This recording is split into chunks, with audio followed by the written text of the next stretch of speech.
project called the Bowl Koozie. I actually did name it Aunt Carol's Kitchen because of the colors I selected. These colors have made their comeback. They're retro, and it just took me back to my Aunt Carol's kitchen at Thanksgiving time with these wonderful yellows and oranges and burnt rust and olive greens. So we're going to be doing the Bowl Koozie today. If you haven't done one, because maybe in the past you weren't a quilter yet and you didn't jump into the frenzy of making these, they can actually go into the microwave. It's really great for taking bowls that are hot in and out. So make sure you go into the chat portion and tell us where you're watching from. That's great. I love to see names pop up over and over. Time and time again. You know me, I go in and say hello to everybody. So hello, Mary Weddington, I believe. My bifocals are having to stretch a little bit to see the camera, the screen there, but we're glad you're here to join us today. The pattern, if you haven't already, is in the chat portion. There's going to be a link that will take you to our website. You'll just insert your email there, and then that will allow you to download the pattern. So you do have to follow the link to make sure that you get to the pattern. So that will help with all of the information that we're going to go through today. So if you haven't done that, you can do that at the end of the show. You can always go back, scroll back through the chat and find the link to it.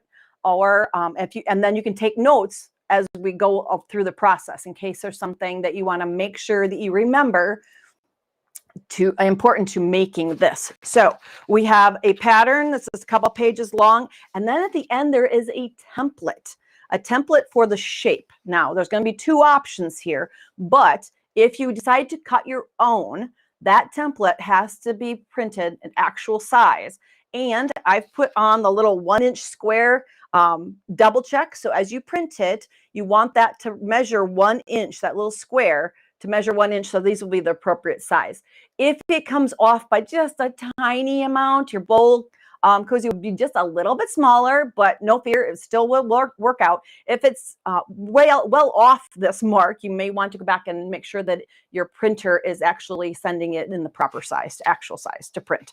So just remember that there's a template there in case you decide to go a little different route in preparing your pieces for your bowl koozie today.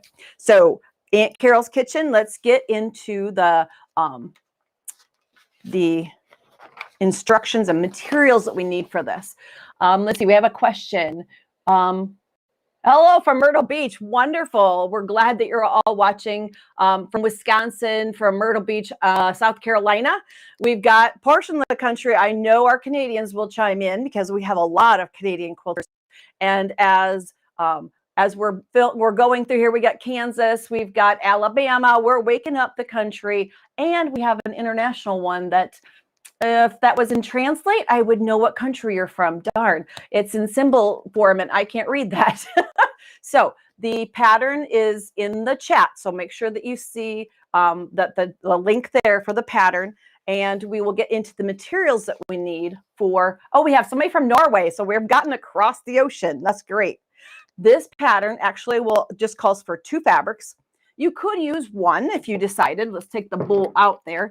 I decided that I just couldn't pass up the 2 different colors. I love the combination here. I guess at my house, if you were to microwave something like lasagna or something red, I would probably turn this so that the rust is on the inside so that it may not stain as easily. But loving these fun retro colors. I've lived through them once. I guess I'll live through them twice. So 2 fabrics. I bought other fabrics, of course. I thought this fun turkey print for Thanksgiving would be fun with a bright yellow, or I could pair it up with a fun gray print. So the sky's the limit on the fabrics you decide to choose, because if you start these, you may end up making more than one set. Now, we need 5/8 of a yard approximately of each of those. This makes a set of 4. So know that this is a set of 4. In the supplies, of course, a rotary cutter, cutting mat, scissors, an acrylic ruler to cut with. The 2 things that I do need to stress is that I am using pre-cut batting from Gypsy Quilter.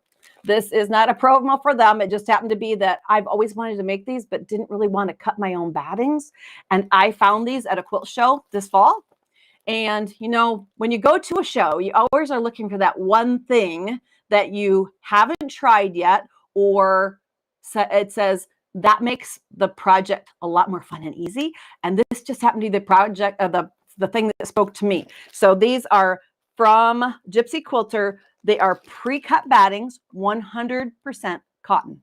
Now that is really, really important. 100% cotton, but 100% cotton that can go into the microwave. So the other thing you can do if you don't want to buy pre-cut, this makes a set of 4. So that's why my instructions are set up for a set of 4, because I'm using all the pieces in here to be efficient. So if you're not using those, in your instructions, you had a template shape that popped up, and you would need to purchase batting then that is permissible to go into the microwave. Now, we have 100% cotton battings that we use, but if you actually look into the information about those, they tend to have just a little bit of polyester or scrim on the back, and that has a heat sensitivity that cannot go into the microwave. So the other product that I think there's even another brand besides this, but this is the one I had on hand. Helen makes one called Wrap and Zap. It's made for the microwave. A lot of times it's used for making a baked potato bag, that you can put the potato into the little bag that you make with this batting and fabrics, and it does a perfect microwave baked potato. But it also can be used for the bowl koozie here. It is 100% cotton. It is rated to go for the microwave, but it has a limit on how many minutes. I believe it says up to, let's see, I got to double check. I'm going to read it. Never cook over 8 minutes on this product, never over 6 minutes on this product, in 2-minute intervals. So make sure that if you're going to use either of these products and you're going to give the finished project away, put a little instruction with no more than 2 minutes at a time, and then a maximum amount of heating that it can take before there would be damage to the interior batting. So Wrap and Zap, if you're going to, or another microwavable safe batting that you can use the template that is with your pattern, okay? And we'll walk through that in just a second. I want to make sure that we have somebody from Illinois. The Canadians just had Thanksgiving. That's right. They had their Thanksgiving, I think, yesterday. Very good. So happy Thanksgiving to all of our Canadian quilters. Let's see. New York City, are the koozies washable? Yes, they are washable. There will be some shrinkage. Just remember, ice cold water. I wouldn't over dry them, and you can kind of reduce that amount of shrinkage a bit. I thought we went into quiet mode there. Here we go. So making sure that, you know, if you don't want it to shrink a lot, you could pre-wash your fabrics, but the batting is going to shrink a little bit. There's always that like 1% or so of shrinkage. So just know that it'll just tighten up a little bit, but it still fits just about any bowl. Okay, let's get on with our project here. The batting that spoke to me at the last quilt show that I was at, or one of the quilt shows I was at, comes pre-cut. It looks like this big flower, so that it is ready to go right onto my 10.5-inch squares. So I don't have to do any of the cutting to prepare. And that comes enough, like I said, for four finished bowl koozies. So let's set that out of the way. Now, if you're going to be doing your own cutting, you need a 10.5-inch square of paper and your template.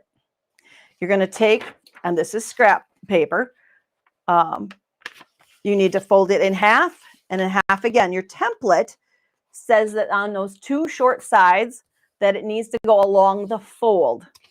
So this edge and this edge here, where the right angle is at, goes on the fold, and that's labeled on your template. I just happened to cut this one out already. And then you would just trace it on here. It's kind of like making a snowflake. We're almost into cold weather here, and it's really getting close to soup time around this part of the country.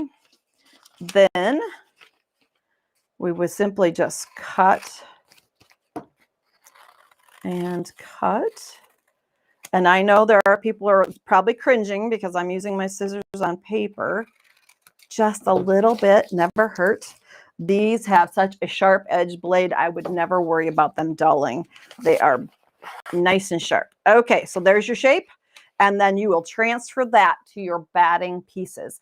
Probably the easiest way to go about that would be cut your batting at 10.5-inch square, so that all you would have to do then is to mark the V's and that outer ring or edge, and then you could just cut that easily with a rotary cutter or with a scissors. So that's how to make this little template, because I couldn't make it fit onto an 8.5 by 11 piece of paper. Gave you a quarter of it. So by easily folding this like you do to make a snowflake, you can transfer that shape, lining the folded edges, and then cut the shape that you need to cut your own battings if you're going that route. If you're not, and you're like me, and you want to get moving on your project, we are going to jump in now to putting the bowl koozie together. Let's see. Any other questions? I don't see any right now, so here we go. We're going to be putting one of these batting shapes against each of our 2 squares that we're going to use to make the bowl koozie with. I know that my Aunt Carol is probably smiling down right now because she left us a few years ago, but I still remember her very cheerful kitchen at Thanksgiving time. Okay, there we go. Now, the batting has a right and a wrong side to it. I'm not super sure if it's critical at this point, but I guess out of force of habit, I always look for the dimple side to go to the back side of my fabric. So the dimple side down. And I think that the little rhyme goes dimples and pimples. So dimples are the right side of your batting. The pimples, or more pilled side, is always the back side of batting, so that you can easily do some machine quilting across it. So on mine, I'm going to hold it up to the camera, and hopefully you can see, see some lines across it.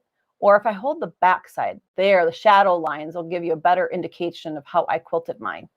Now, in the instructions that come with the batting, it just says to make a simple X. You can always do that. You can always make a simple X. I decided to play a little bit more and do a little bit more of a design across mine, which just meant that I had to make a few more lines. So what I did, put my ruler away just when I needed it. Okay, is to make a diagonal line.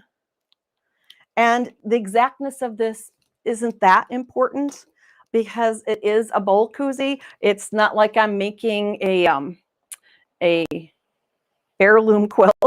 So I'm making a diagonal line, and what I did was move off 1/2 inch off that center line. But the quilting of this is totally up to you, how you would like to quilt it. What I did was 1/2 inch off the center. I marked a line, and then 1/4 inch outside of that. So I made kind of a channel that I wanted to quilt. And I did that in both directions across my blocks so that I could kind of give it a weave through the center of it and hold everything in place. Because I know at my house, I might get washed a little bit more, and I want everything to be held in place. But according to the company and the original instructions, a simple X through these will be sufficient to hold everything in the end. Now, while I'm marking this and getting ready to move on to the quilting process, I'm going to take you back to January just for a moment. Back in January, and if you're new to our site and our events, back in January, we set some goals, some things that we wanted to accomplish this year. And I might be just as guilty as the next quilter, but that list has some things on it. One of them was to practice my machine quilting, which in the last couple of days, I've been doing a lot of machine quilting. So I've been practicing that. One was, I believe, to tidy up my space a little. And I did that recently. And somebody on here probably watching knows they came to visit, and I actually did clean up my sewing space, and I could actually see the carpet and all the cutting surface. So if that's one of your goals, maybe dig in and work on that. But there's one other thing on my goal list, was to finish off at least one more project that needed to be quilted. So, and it's a large quilt. So if you have one of those things on your list, those UFOs that have not been touched lately, is there one that you want to get done by the end of the year?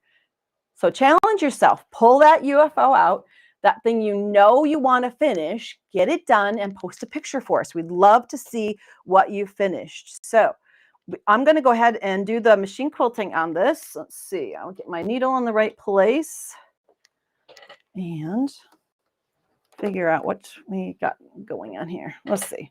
My machine went to sleep on me. Okay. Waking back up. Here we go.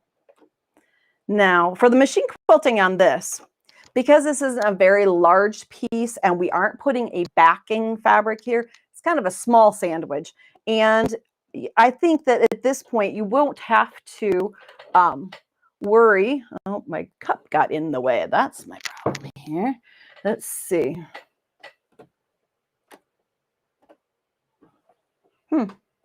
Having a little technical difficulty with my sewing machine this morning.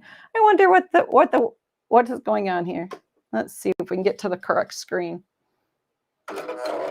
There we go. That's more like it. Now, when you have too many things on your sewing surface, it's not good. Keep things neat and tidy. Okay, I'm going to set my stitch length a little bit longer, about a 3.0, so that I can do the stitching across this portion of my bowl. So I'm doing it without a walking foot. If the presser foot seems to be pushing the fabric a little too much, you can always take that pressure off, go into the settings of your machine, and you can lift that presser foot up so it doesn't push so much. And you can kind of get by here without a walking foot. If it makes you feel more comfortable using a walking foot, that's totally fine.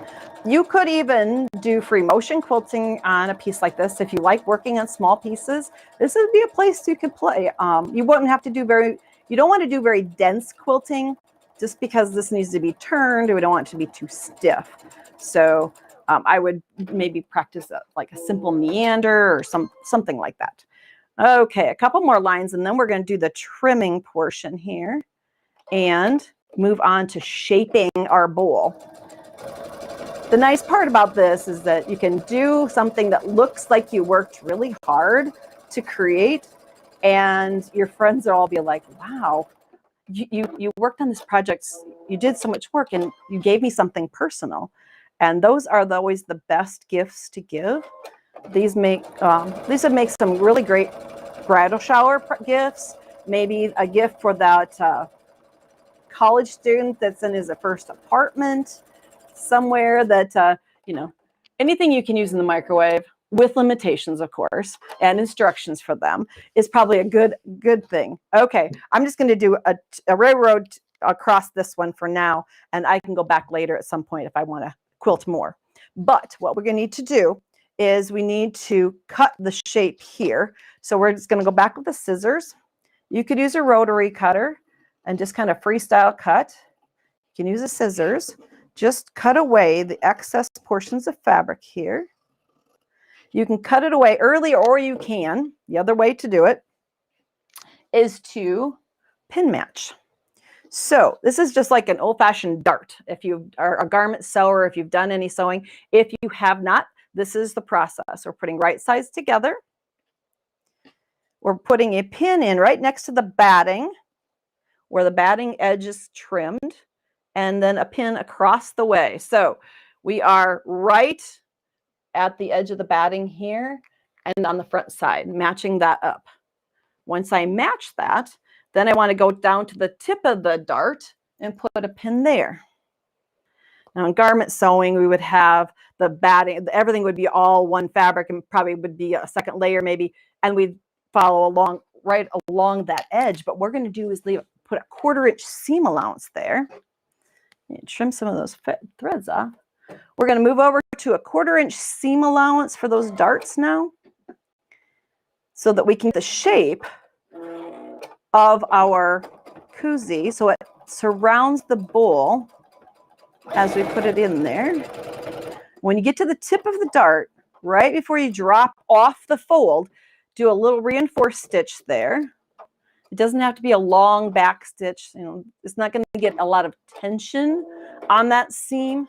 Usually we think about reinforcing and back stitching a lot when we're at a point where there's going to be a lot of tension on a seam, but this is going to be on the inside of the bowl koozie, so we don't really need to have a back stitch there, just a little reinforce, stitch in place. Now, if you trimmed before, like in this case, you can just match up edges. And again, do that 1/4 inch along there, 1/4 inch seam allowance, so that you again get the shape. We're going to do that. Now, if I were making all 4 of these bowl things in the same fabric print, I would prepare all of them at once. And then I could go in and chain one piece after the other, and in an afternoon have a whole bunch of gift ideas ready to go. So if you haven't done these yet, this is something new for you. You may get hooked and want to do a whole set of them. And they only take a 10.5 inch square of fabric. So leftover fabrics from projects, this is the ticket. So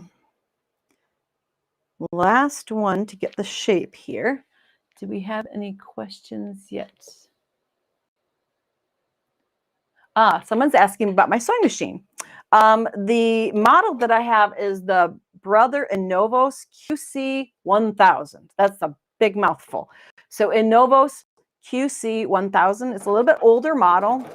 It does everything that I want it to do, except this morning when I turned it on and it gave me the wrong screen right away. It's a good workhorse of a machine. It has a lot of capability, a little bit more throat space, not a lot, but as my second machine, I do have another machine upstairs. I also have a baby lock machine. So sometimes we accumulate different machines and different brands. We find the things that work for us. We like the sound of the machine. We like where the buttons are placed. We like its capabilities, and that's the machine we go after. So that was more the intent when I purchased this machine. So, okay, we're going to go back and we're going to trim that excess fabric if you didn't trim it at the very beginning. So we're going to trim away our excess fabric because we need to be able to match this up with the interior piece.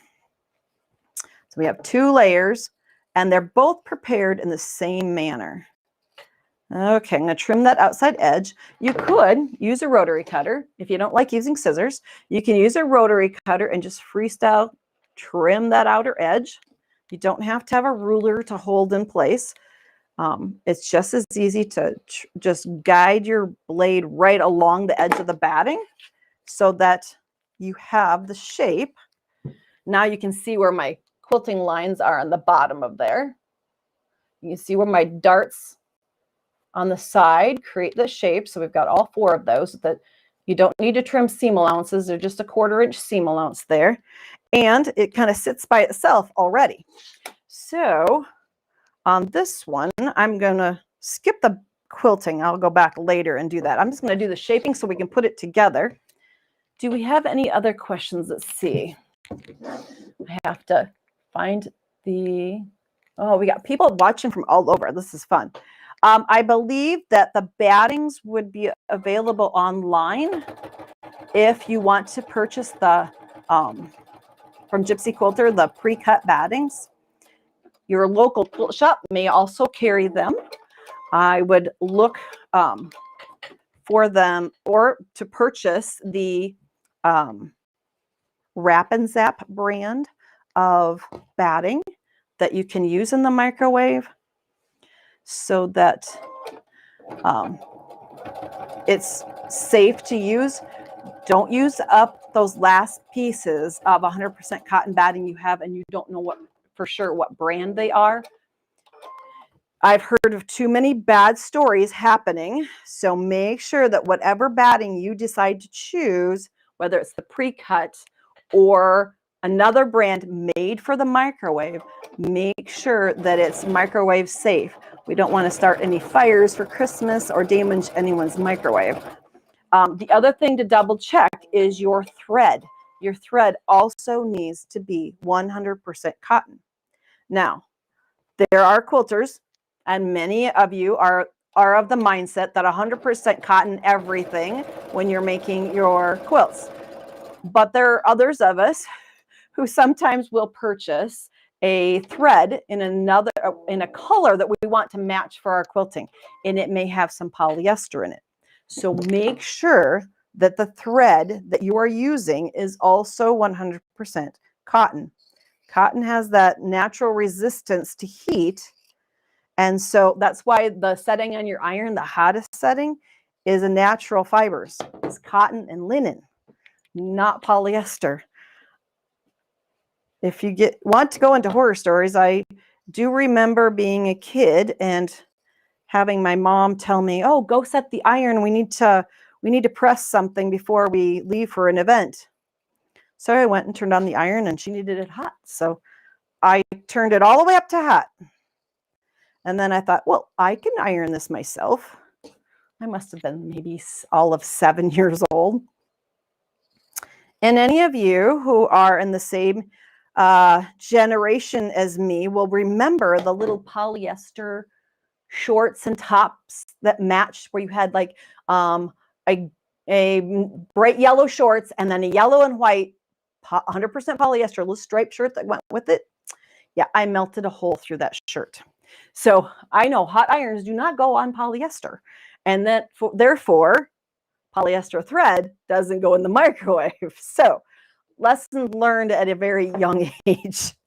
Never forget some of the things that we do. Okay, once you have actually quilted this layer and trimmed also all of those darts, you put right sides together, hoping that if you were very accurate on your 1/4 inch seam, that one will nest inside of the other fairly efficiently. Now, this is where I don't use a lot of pins usually. And if you watch me, you're probably half the time going, I wish I would just pin that. This is where I do pin that. So I am going to take one of the seam allowances on one side, push one direction, and the other the opposite direction. So I have opposing seams at my intersections. I'm going to put a pin in there, just hold that underneath layer. My arch matches up pretty well there. I'm going to go jump to my next seam allowance. I'm going to press one away and one toward me so that I get opposing seams there. You know, if it doesn't hit perfect, again, it's a bowl koozie. It has a life expectancy and it's not 100 years. So if it's not absolutely perfect, it's okay. Take a deep breath and go on to the next bowl koozie. Have fun with this project, okay? Match up that last one and pin. And since we have thickness there, I mean, if you really wanted to trim a little of the batting away, you could, but it's not vital. I did get this one turned. It with an extra batting left in the seam allowance, makes a nice rim along the edge of our project. So at this point, you're going to put it under the machine, and you're going to do a 1/4 inch seam allowance all the way around that outer edge. And you're going to leave. Now, you've got curves here. So you have to think about leaving an opening. So for me, that opening was best left on a straightaway, like right in here, as you go down into a curve or back up out of a curve, somewhere where you can leave about a 2-inch opening in order to turn this entire project inside out. So let's see. Do we have any other questions? Nope, not any right now. So I'm going to go ahead and lay this under the machine to do that 1/4 inch seam. I'm going to make sure that my seam allowances are kind of one going one way, one going the other. And if you want to get that kind of a crease here, make sure that you do a pivot. When you get to the seam, leave your needle down and pivot. And I'll show you how you can do that if you haven't done that in the past. So we set this for a 1/4 inch seam allowance. The needle is going down in to where the actual seam is itself. I'm going to remove my pin so I don't run over it. And do a little seam reinforcement as I begin, because you're going to put a little stress on that if you haven't done something that's turned yet. For me, this seems like a no-brainer because I used to do a lot of garment sewing. But if you're new to sewing, and we picked up a lot of new sewists and quilters during COVID, this is a good place for you to practice best practices, I guess is how I should put it. Okay, as I get to that next seam, I've gone around my curve, and I get to, I'm leaving the needle in the down position. I'm going to pick up my presser foot and then pivot so that I make that nice little V into that area. It's not super sharp once we turn our project right side out, but it will kind of allow for a shaping to the edge. And I've seen bowl koozies done with corner points out and the scallop edge. Either work fine. It's just a little bit different style choice. The curve just seems appropriate for the 70s feel of my fabric. Kind of sad when you think about styles and colors that you've experienced or lived through, and now everybody considers those to be kind of retro or a resurgence of an old style. But okay, we've got about a 2-inch opening left. Remember, don't go all flying all the way around. I'm going to do a reinforced stitch there just a little bit so that I don't tug on that, and cut my thread and take it out. Now, what I want to do, and this is maybe a personal choice, but I know I have to turn that edge under along one edge here where I'm going to make the turn. I'm going to trim away a little bit of this batting just because it makes it about the seam allowance worth of batting there. It makes it a little easier for me to turn my edges to the inside when I'm all finished. And I'll show you what I mean by that. Whoops, I had one more edge to stitch. Got ahead of myself. Okay, we've got one edge here left to stitch quick. This stool doesn't have just 3 corners, it has 4. Sometimes stitching a curve actually works better if you go faster at it. I also have learned that in machine quilting, sometimes we go too slow, and that's why we get elbows in our quilting and that doesn't flow nicely. So if you pick up the speed a little bit, sometimes if you've had issues with that, that may alleviate that. So now I have my opening, my 2-inch opening, ready to turn it right side out. And this is the portion you might sew all of them together and then take this to do this in front of the television, watching a movie or a television show, because you could turn them while you're sitting doing, or you might be riding in a car on your way to a quilt show with some friends, and you just save this for kind of seat work. And we just slowly turn our project, sometimes using your thumb to get it turned. There we go. I always think 2-inch hole is not big enough, but you don't want to have to sew up a large opening later, and you can get a lot through a small space. Since we don't have a backing fabric on our pieces, just the fashion or the print fabric and our batting, it's a little bit easier to turn that way. Now, by putting your fingers into that curve, you can kind of open up that curve nicely. You're going to want to take that to the iron one at the very end point here and do a top stitch. At least I did. It seemed to give it a finished edge and kind of kept the curve in check. So that, here we go. Let's see if I have it punched out enough. Floral to the inside. Almost one edge here left to go. There we go. It's amazing how all that seam allowance lays so nice on the inside of that. And my opening is right there. And by trimming some of that batting, it kind of allows it to kind of fold in. And then I can hand stitch that opening closed. I went into my bowls at this point, and I kind of pressed that outer edge, heat set that edge nicely so that I had a nice crease along there. And then I did an edge stitch, which you can kind of see. I used a contrasting thread and did about a 1/4 inch all the way around the outside to give it that finished look. And it's ready for soup for lunch. Using a pre-cut batting that's prepared to jump right into sewing, or whether you use the template that comes in your pattern, you can make Aunt Carol's Kitchen come to life in your sewing studio. Thanks for joining me today.